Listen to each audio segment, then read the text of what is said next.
Thank you for joining us for this episode of the Lucky Brain Tumor podcast. I'm Emily Truel, and I'm delighted to have with me today Katy. Katy, thanks for joining me.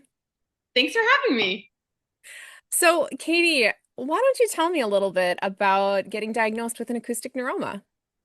Yeah, so I was diagnosed when I was 19, and it was honestly just very weird. I had gone in for like what I was like starting to feel hearing loss.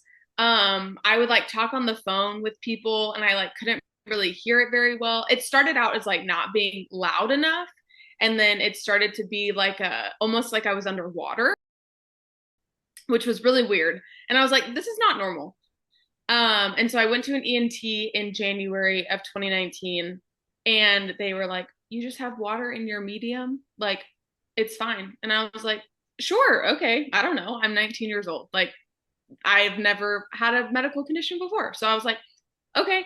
So kind of went a few more months. It got way worse like really quickly, and so I went to see another ENT, and they sent me to go get an MRI, and I was like, sure, okay, that's fine. Again, not really thinking anything of it. And then the next week, got a call on Friday. I like remember where I was. We were at Typhoon, Texas. I was on a field trip. And I like got a call, and they were like, hey, like we wanted to schedule a meeting with you, or like an appointment with you to talk about your results. And I was like, oh, well, I'm on vacation next week, so I can't do that. Like I'll wait. And my mom was like, so we should probably do that.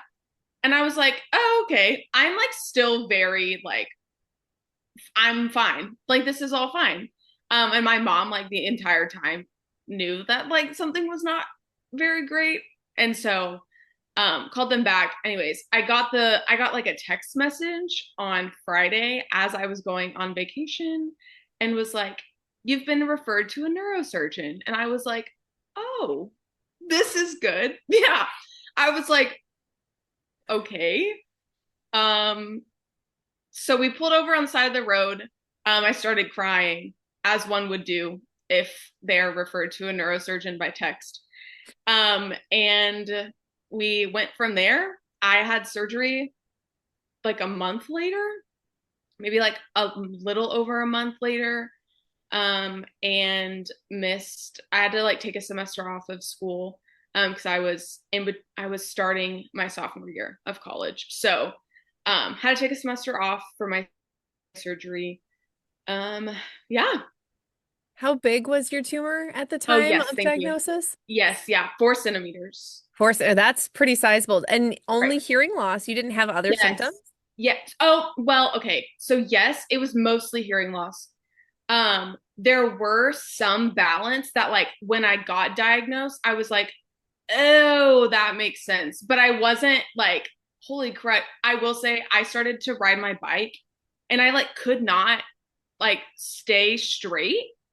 And so I was like, this is really weird. I like remember I got home and I said to my mom, I was like, Mom, I forgot how to ride my bike. And she was like, Katy, you can't forget how to ride your bike. And I was like, I'm telling you, I did. And then my mom again, we were like line dancing and like two-stepping, and she would like spin me, and I'm like, hey girl, stop. Like you're making me dizzy. And she was like, Katy, you never get dizzy. Like, what do you? And I was like, girl, I don't know, but I'm just dizzy. So it was not until like this diagnosis that I was like, oh, that makes sense. um, so I would say like mostly the hearing loss, and then some of the like balance, but really just those. Yeah. And I remember your recovery was fairly challenging. Do you want to talk a little bit about Was. what it was like for you after surgery? It was, yeah. And I don't know if it was because like I was young and I had played sports like my whole life, that I was shocked that it was challenging for me. But I like essentially had to learn how to walk again, I feel like. And that is not something that I was expecting at all, and my parents were not expecting either. And so I would say like that was like the most challenging, was just having to like almost relearn all of these motor functions that I have always done, like walking and eating. It was just like really weird. I like look back at the videos that my parents took and I was like trying to feed myself and I like was having a hard time and I was like this is really weird. I like remember thinking like whenever I am done with this, I'm going to run a marathon because I couldn't walk. And so it took a little bit. I will say although it was challenging, it was quick. So I ended up going to Hawaii, I think like 6 weeks after, 6 to 9 weeks after, maybe it was 8, I don't know, somewhere in there. Um, so I went to Hawaii and I was fine. So it was like a short period, but it felt really long, if that makes sense. Oh yeah, like really Yeah. long days. Yeah.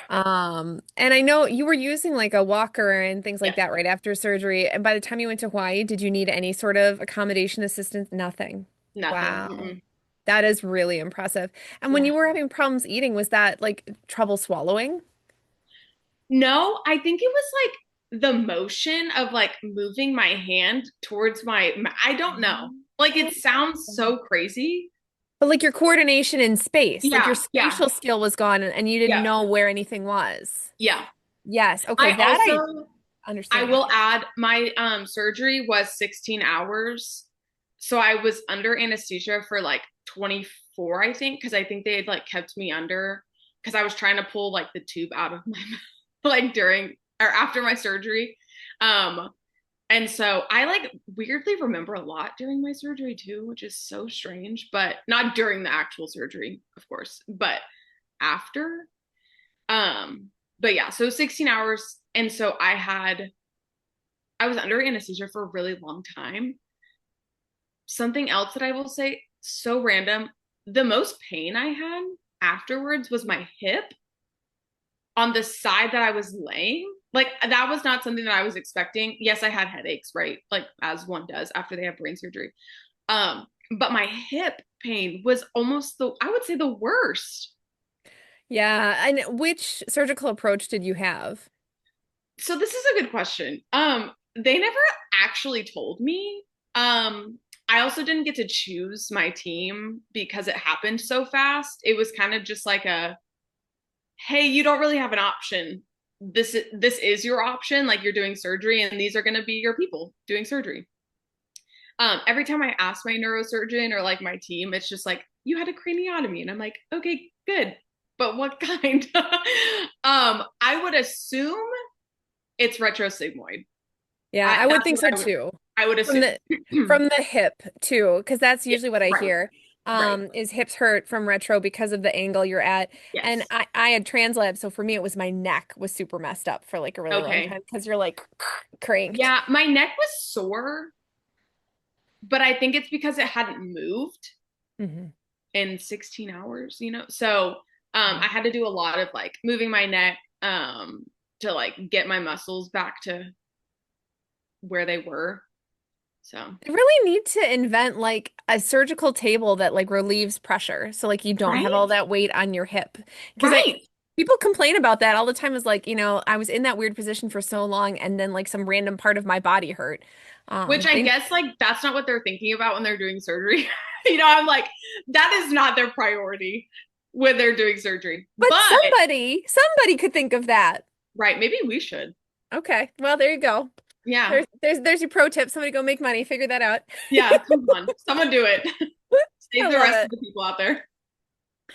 So, what was it like going through all of this in college? You said you had to take time off. I'm sure that was really hard. And then, like, getting back to college, after recovery, what was that like? Yeah. Definitely not something I expected during college, I will say. It like so I will say in preface that this experience has made me stronger and like have has really given me like a positive outlook on life. I think in high school I was a very like the glass is half empty kind of person. And then like having this happen to me, I'm like way more this glass is half full. If you're into Clifton Strengths, positivity is like in my top 10, I think, or something like that. Whereas I don't think it would have been if I was in high school. So I just wanted to preface that. But I think going through college, like that's a very pivotal time of development. And so um, it was hard, but I also think if it happened later in life, I may not have had as much of a positive outlook because I was like going through a lot of like developmental stages. And so I had mentioned that it was my sophomore year. So my first year of college, I went to an institution, decided I was going to leave anyways. And then that summer was when, everything happened. And I was like, oh, wow. Okay. Well, I couldn't have gone back anyways. So guess that's good. And so I went to a community college. I was like signed up for classes and everything. And then I had to obviously withdraw from that. Um, but I went again the next semester, like after everything. And then that was when COVID hit. So yeah, my whole college experience has been insane. So that was COVID. So I went back home. So I spent a lot of time at home during college, which is not what I was expecting to do, but you know, life gets thrown at you. So I went to community college, got my transfer credits and everything, and then transferred to the institution where I graduated from.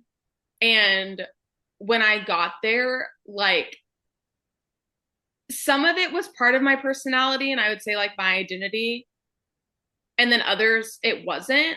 So it was important for me to like find a group of people that had the same faith value as me, but then also like learning how to navigate being deaf in one ear is like super challenging, especially when you started college and it wasn't like that.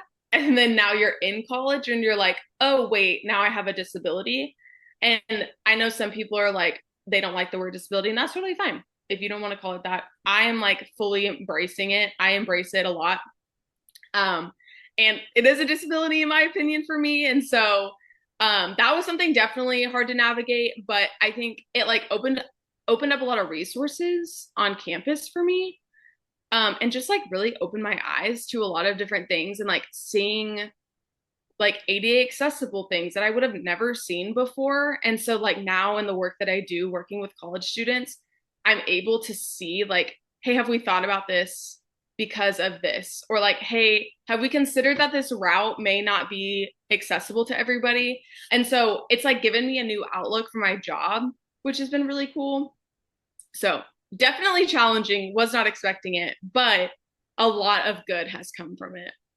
That's seriously awesome because it's so important that someone who's lived those experiences can share their voice and Yeah. really advocate for other people. So that's amazing that you're taking this experience where you really went through it, like you were using a walker and like all of these other different things, and Yeah. lost all the hearing in one ear, and you're using these as tools to help other people be successful. That's fantastic. And I'm so happy to hear that, Katie. That's really cool. Thanks. Yeah. Wow. Yeah. And it sounds like you were able to utilize some accommodations then when you were in college, and that they were able to give you some supports with your hearing loss. Yeah. I don't remember exactly all of the ones I had because I had a lot of them. One I do remember is like preferred seating. Mm. That was like super important for me. And I've noticed it now, like being out of college, I like without even thinking about it, will like move to be on the left side of people so that I can hear everyone. Excuse me. And sometimes like I'll cut people off walking and I'm like, I'm so sorry. Like, or I like do things and I'm like, I don't even like think about it anymore. But seating is like a big one. And then like a quiet space for my test was also a big one. So I took all of my tests in like a separate location. And I will say I didn't use my accommodations for every single class because sometimes it's a pain, I will say. Like sometimes it's a pain. And to me, like it wasn't always worth it, but I'm glad that I had the accommodations and like went through the process because if I did need them, they were there. Whereas if I waited like halfway through the semester, it would have been like a lot more challenging to get them. So I would say, and like advice, if you're thinking about it, like just do it in the beginning. And you don't have to use them, but it's there in case you do. Because I also got like printed materials and things like that. I will say it was also very challenging during COVID, because as you all know, we were wearing masks. Masks. And as a hard of hearing person, that is challenging. So I like some of my professors would get the masks with like the clear little section in front of it because I read lips a lot, even though I'm not like fully deaf. But yeah, so I would say like if anything, get the accommodations and it's okay if you don't need them, but you'd rather have them and not need them than not have them and need them. Right. It often seems to be like if you don't prep it, that's going to be the like professor who Right. won't just work with you and like Right. needs there to be written accommodations Yep. to work with you. Yeah. Yeah. And like Yeah. advocating for microphones, like I used to like hate microphone, not hate microphones, that's a strong word, but I'm like, do we have to use a microphone? And now I'm like, use the dang microphone. Like, you don't know who in this room cannot hear, aka me. And I even like have said to my students, I'm like, hey y'all, I'm sorry that if you say something to me, I might not hear you. I'm not ignoring you. Can't I just can't hear you all the time. So advocating for myself was like a big one. And if someone is like, can y'all hear me back there? Like if we're in a really big room, I'm like, no, use the microphone. Because I'm like, people don't think about it. And like, to be fair, when I was young, I didn't think about it because it didn't affect me. So I totally agree. That is like one of my hugest pet peeves is when yep, like you attend a class or a session or whatever and they walk in and they're like, I don't like to use microphones, so yep. I'm not going to. And I'm like, no. You're like, please. Yeah. There's a reason why we have a sound system. Yep. Yeah. So do you use any kind of hearing device to help you? Mm-mm, no, I don't. So I tried, I believe it was I can't remember the name of it. It wasn't a cross. It was one that like it's stuck on the back of your Oh, ear. adhere probably. Yes, yes. Mhm. So I tried that and I just like it, I wasn't a fan of it. It was like every time my hair touched it, it like kind of freaked out. And so to me, it just wasn't worth it because I was like, I have perfect hearing in my right ear. This is like hindering me more than it's helping me. And I know a lot of people that like love them. They've used cross, they also love them. It's just like it wasn't for me. And so I like check in on my right side hearing, and as long as that's okay, I think I'm gonna stick to stick to what I'm doing now. But I know that if I need it in the future, I have options. Yeah. No, that's great. So, when did you find out that you had NF2? Or do you want to talk a little bit about Oh that yeah. part? Yeah, so I have mosaic in F2, which I still am a little fuzzy on, but essentially I'm like the first in my family to have any kind of acoustic neuroma, schwannoma, anything like that. Um, and I thankfully do not have NF2 where I have ANs on both sides. So fingers crossed that that stays that way. But essentially, what I have is I have one on the left side, and then I have some other ones just scattered in my brain, and then some other ones on my spine. I when I learned about it, I was like really, really scared, and now that I've had time to like think about it and process it, like I have zero control. And that's kind of like my outlook on all of it is that like I'm a very faith-based person. Like God for sure was watching over me and still does like to this day about all of this. And I don't have control over any of it. And so that's what I like remind myself and tell myself is that like I have zero control. Unless someone tells me, "Hey Katie, eating this and this and this is leading to your tumor growth." I have no control over any of it. And so I think a lot of that has helped keep me grounded of like there is a plan for my life. I know that God has a plan for me and I cannot control a single thing.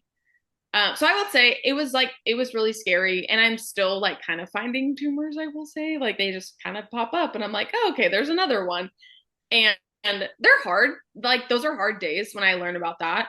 As it would be, I would hope. Like I hope you aren't like yes. Like I feel like that would be concerning, but I mean, hey, to each their own. But those are hard days. Like when I learn about that, and when I learn like what I'm gonna have to navigate, but at the center of it, I know that I have no control over it and that I'm going to keep living my life and just go from there. Right. Yeah. So at this point, have you had treatment on any of the other ones or just the first one? Just the first one. So, that one was 4 centimeters. I had surgery. They had to leave some remnants because it was on my facial nerve. And at the time, I was 19, and they were like, "So we're gonna try to get it, but we don't want to damage your facial nerve." So I was like, "Thank you, I appreciate that." I did have a little bit of facial paralysis after surgery, probably for like again, I was in Hawaii and I don't think I had any facial paralysis then. So almost, I think it was only like 6 weeks ish. But so they left some there and unfortunately had some regrowth to it. And, my doctor at the time was like, we don't really want to do surgery on it. We think radiation would like work really well. There's like a 98% chance that like it works well. They weren't worried about my hearing because it was already gone. Because they cut my hearing nerve during surgery, and then they also cut my balance nerve during surgery. So they were like, it's kind of just like free space in there. So they weren't necessarily like worried about any of that. So I did go through radiation. I think it was 28 fractions. And so far, so good. Yeah. When But was that, the radiation? so that was in 2022. All these years are like getting mixed in my head.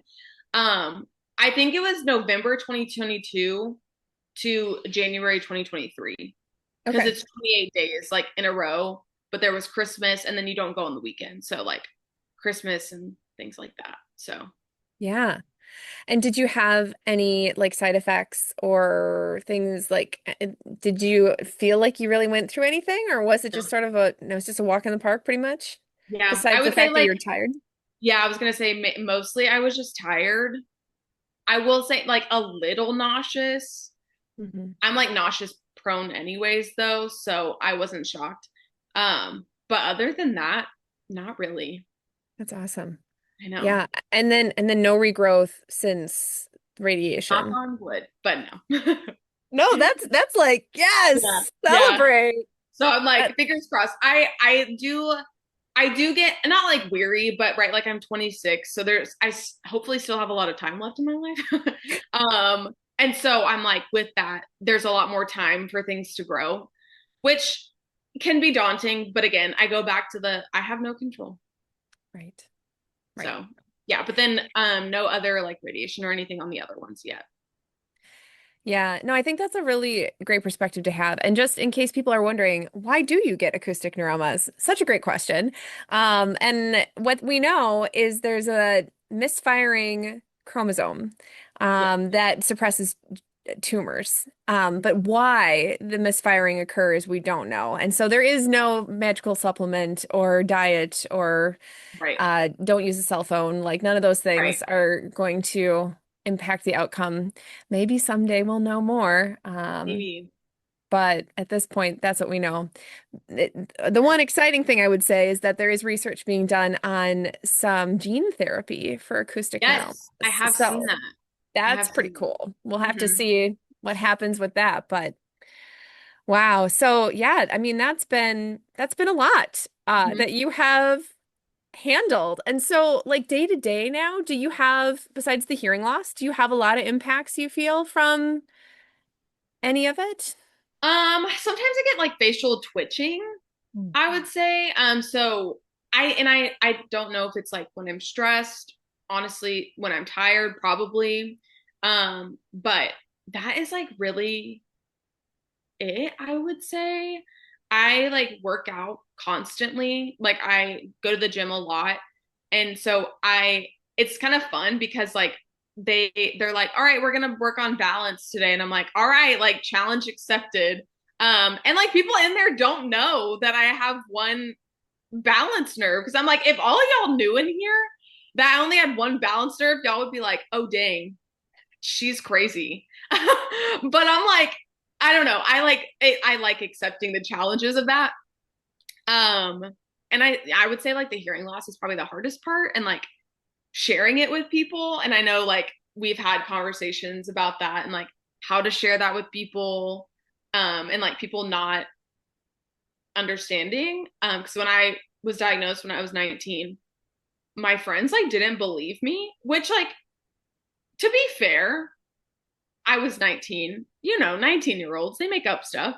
Do you make up things about a tumor? No. I mean, maybe people do, but I was like, I don't understand how you're not believing me. So like that was challenging. And I think like it's still hard to tell people, right? Because then especially now people are like, well, you're okay, right? And I'm like, well, kind of. Like, but I don't want to like get into this like deep whole conversation of like, well, this is, you know what I mean? Like people know that I have a brain tumor and that's pretty much it. People don't know everything else, because it's a lot to like unload on people. But I think like the people that do know and like do care, I keep close and they check up on me and things like that. But yeah, navigating all the fun things, I would say, yeah, the hearing loss is the biggest one. Yeah. Wow. I know. And when you're young too, like nobody assumes that you have hearing No, loss no, or like kind of gives you the grace of like, oh, they didn't hear what I said. Like they're right. like, look at that rude kid. Like, I still get that. Like, I still, people like, that's something that I'm like, I get frustrated by is like somebody will say something and I'm like, oh, what'd you say? And they're like, oh, haha. And I'm like, no, but literally, what did you say? Because I didn't hear you. Like, you kind of, you made a joke at me. Okay, great. I didn't hear it. So it might have been funny, but now I'm not laughing because I didn't hear it. So, yes. Yeah, I hate how you appear to not have a sense of humor with hearing right, loss right, because like you're playing this game of Mad Libs of trying to figure out what they said and put like the most likely word into the sentence, but jokes don't really make sense. And so if you didn't hear it all perfectly, you're like, what I thought you said doesn't really work. So I'm trying to guess what you said. And like it's already too long of a pause. You should have already laughed. Like you already look right, weird. right. Yep, yep. Oh my goodness. Well, you've talked a lot about different things that helped you cope, but if somebody came to you and said, Katie, what would your advice be? Or like, what would be something that you would pass on to someone who is diagnosed with an acoustic neuroma or NF2? Yeah. I would say feel your feels. Like feel your emotions. As someone that is very like again, I'm going back to Clifton strengths, but empathy is my number two strength.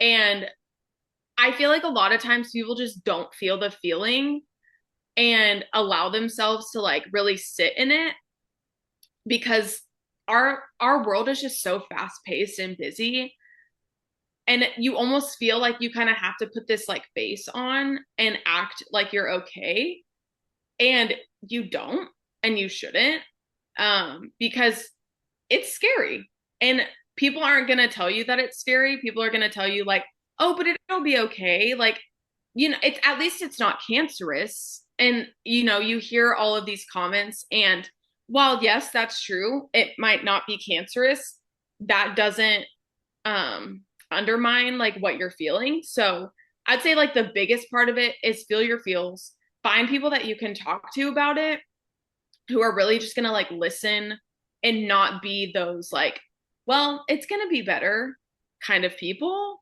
Naturally you're gonna have those people, right? Because from what I've learned, people don't know how to react to being told that you have a brain tumor. It's very jarring to hear.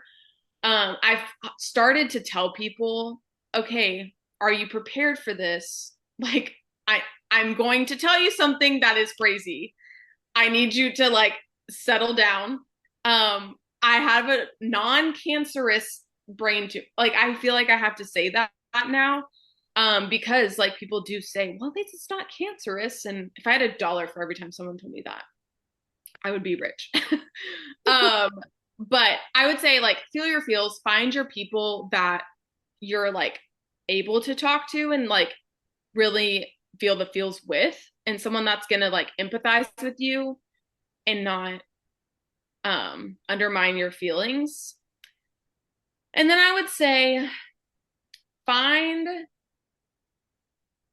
like something that grounds you. For me, that was my faith. And like I said in the beginning, my faith has not been stronger than when I found this out. Like I am so much stronger in my faith because of this. And whether that is like meditation or like anything like spiritual, like find that grounding method for you that works for you, because it's a lot to handle and it's a lot to like load onto people sometimes. Like sometimes I like don't tell everybody my feelings because I'm like, this is a lot. And I have learned through this that like my parents and we both feel each other's feelings really like strongly. And so they're not necessarily the people that I talk to when I'm stressed about this kind of thing, because I know that they feel my feelings. And so if you have these people that you're really close with, but you're like, I don't know, we feel too much together, find other people, because there's nothing worse than like stressing somebody out with your stress. Again, I am somebody that feels feelings very like strongly. So I think of feelings a lot. But yeah, so feel your feelings, find your people, and find something that grounds you. I love that. All of it. That's fantastic advice. It really is. Like when you're talking about like just acting like you're fine, I was like, I was so guilty of doing that. Like I'm still And guilty I of mean, doing like that. sometimes Like, I am too, but like, and like there are days that I'm like, oh yeah, it's fine. I also though, I am an external processor, so that's something else that I've learned. I cannot internally process or I like start spiraling. So I need someone to externally process with. And like you have to find that. You yes, do. you do. Whether And that be I, a therapist, like a friend, you know what I mean? Like yes. find someone. Yes, or all of the above. But Right. yeah, and I agree what you're saying too about sometimes when something is really hard and it's, impacting the people around you, in order to like let it go, you have to like go outside of that circle, right? Yeah. Like I've seen that like drawn out before. Yeah. Sort of like if there's a problem in your family, you can't talk to somebody else in your family about the problem because Right. they're already upset about it. You have to Right. talk to a friend who's not involved intimately in this A family third party. problem. Yeah. And I think, sometimes that's really true. Like, the weight that your health has on your loved ones. And so Right. sometimes you need to talk to someone who's not directly impacted by your Right. health. Right. And you got to find those people, but they're really important to find. I loved that advice. And I loved your staying grounded too. And I would add to that that for me, sometimes I need to be actually like grounded in my body because like when I'm struggling with my health, I can feel kind of antagonistic towards my body Yeah, and that's be fair. and be frustrated. And And that's so so fair. and so then like doing something where I have like a positive experience in my body, like whether it's yoga or like I go for a bike Yeah. ride or kite or like whatever, like something where I'm like, oh yeah, my body does do good things. Like Yeah, it works. that, right? Like it does a thing. Like it's Yeah. not just broken. Right, right. So yeah, so I love that. And yeah, all of your comments about what people say, Yeah. they mean well, but they don't They understand. do. Yeah. I think it's great that you try and prepare them. Right. Um, and I also try. that you decide what you want to say to them, right? Because like just because they ask you a question or they're even in your life doesn't mean that they get a ticket to the whole show. And you Right. shouldn't have to like relive and regurgitate all of that level. Yeah, it gets exhausting. Like it is. It's emotionally draining on you because you have Yep. to like support their feelings through the whole conversation. Right. And so Right. Right. I'm like, it's I'm the one with the issue, not you. yeah, But yes, but it falls onto you. And so I think it does. I totally agree with you. Like figuring out what is this relationship? What should I actually say to this person that is right for this situation? Right. Versus like, do they actually need to know that? Can I just like skip and like give them one line or, even when it comes to describing my hearing loss, I sort of choose how to say it because I used to be like, oh yeah, I'm just deaf in that ear. And people would be like, oh, deaf. And I'm Yeah. like, no, like we don't need to have an emotional reaction. Like We don't it's need to be fine. louder. Right. Like Louder doesn't always mean more clear. and not it never really works that way. No. At least not for my hearing loss, but so that I often will say hard of hearing instead because hard of hearing people are like, "Oh, I mean like everybody can't hear very well," which isn't always helpful because they'll be like, "Well, yeah, I'm hard of hearing because like, I've turned up the Right. TV." Right. Um And then you hit them with no, literally, and they're like, oh, right. But sometimes it's easier to go that route than to go on the emotional journey of death oh, or brain tumor because those are 100. all like They're heavily heavy loaded words. terms. Yeah. And I get it. Like a brain tumor, like, it's kind of a big deal. Yeah. Um, Sometimes I forget about it. I will say, like, I go days that I don't even like yeah. remember that I have anything. And those are like really fun days that I'm like, oh yeah. I like remind myself, I'm like, holy crud, I had a brain tumor. Like sometimes I sit with it, I'm like, what the heck? This is crazy. I also will add to like this is gonna sound crazy, maybe a little bit weird, but find someone that tells you that it sucks. Yes. Because I this like kind of goes along what we were just saying about how people are like, oh my gosh, well, it's gonna be okay. Like you have like God's got you, all these things. And I'm like, yes, absolutely, but it sucks. It sucks. And it's been really hard for me to find people that will like point blank just be like, that actually sucks, Katy. And I'm like, thank you. And I actually had like a situation where I was talking to someone and they were telling me about a medical diagnosis and they were telling me about all these things. They were like, my family just keeps telling me that everything's going to be okay. And they were like, I just want someone to tell me that it sucks. And I was like, I am that person. Like I will tell you that it sucks and then we can like talk about it. But like acknowledging it and naming that it sucks is like one of the biggest things because it does. And to like just move past that feeling doesn't like make it go away. Right. So find someone that tells you that it sucks. And if it needs to be me, I will be that person. Katy is ready and willing to provide that service. Yep. Call me up. I love that. I love it. And that's like a great note to end on. It Yep. sucks, but you can still have a great life, Yep. but there are going to be bad days, and we're sorry. Yeah. There are going to be bad days and there are going to be great days. And there are There are going going to to be be days I great don't days. remember. And yep, and you're going to be more than your brain tumor. Oh, absolutely. Absolutely.